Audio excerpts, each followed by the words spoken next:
Sur cette notion de travailler demain, l'importance de l'IA et de votre cabinet et de votre entreprise qui approfondit ces problématiques. Quelle était l'importance de venir présenter les constats et les perspectives aujourd'hui, donc en collaboration avec l'APEC? Mon regard, en fait, c'est que l'IA va vraiment changer des choses en Martinique, que beaucoup de collaborateurs vivent leur travail au quotidien à fond, mais que l'IA va changer des choses, c'est-à-dire qu'aujourd'hui, on se rend compte qu'on peut faire beaucoup plus vite, ou des fois beaucoup mieux avec l'IA. Ces outils vont devenir petit à petit notre quotidien et qu'il faudra par contre, par rapport à ce qui est produit, prendre du recul. L'esprit critique, la capacité de collaboration, c'est des compétences qui vont prendre de plus en plus d'importance. La capacité aussi de formation et d'auto-formation par rapport à un secteur qui va aller très très vite. Et puis enfin, une dernière chose qui est la documentation, le fait que les entreprises collectent des données, mais organisent ces données, les mettent à jour, parce que sinon, une IA qui a des mauvaises données ne peut pas produire un résultat satisfaisant. Donc en fait, on voit que ça va complètement révolutionner la façon dont on travaille. Où avant, on était sans arrêt en train de produire.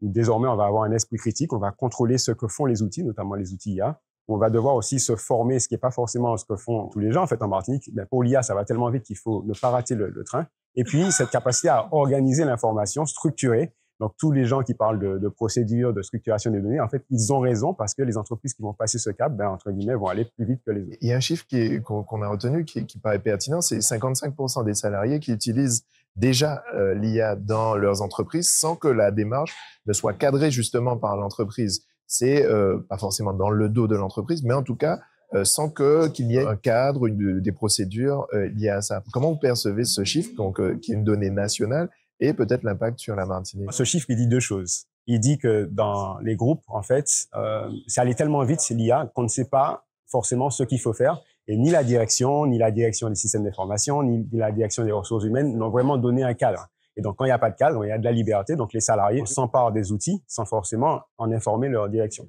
Mais ça dit aussi une deuxième chose. Ça fait que peut-être que les collaborateurs qui ont utilisé l'IA se rendent compte que finalement, ça permet aussi d'amener des conditions de vie au travail qui sont améliorées parce que je fais plus vite mon travail et peut-être que mon équilibre vie perso, vie pro est amélioré. C'est ça qui est intéressant. Il va y avoir forcément un contrat qui va être passé entre les directions et les salariés parce que les entreprises vont chercher plus de compétitivité. Mais si elles veulent faire levier sur l'IA et faire haro sur l'IA en disant on va faire de la performance, on va casser quelque chose parce qu'on va demander à des salariés de travailler aussi vite ou à des cadences aussi élevées que ces outils, ce qui n'a aucun sens. Et les salariés, eux, ne sont pas contre l'IA.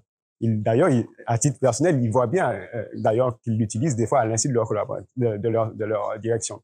Ce qu'ils veulent, c'est qu'on constate que ça peut les aider, notamment dans les tâches à faible valeur ajoutée, mais que cela ne se fasse pas finalement sur quelque chose où on leur demande d'aller encore plus vite, encore plus loin. Mais peut-être qu'il y a cette possibilité de gagner du temps, de gagner en fait en conditions de travail. Et ça, c'est chaque entreprise, justement, dans l'échange avec les salariés, avec la direction, qui devra placer le curseur.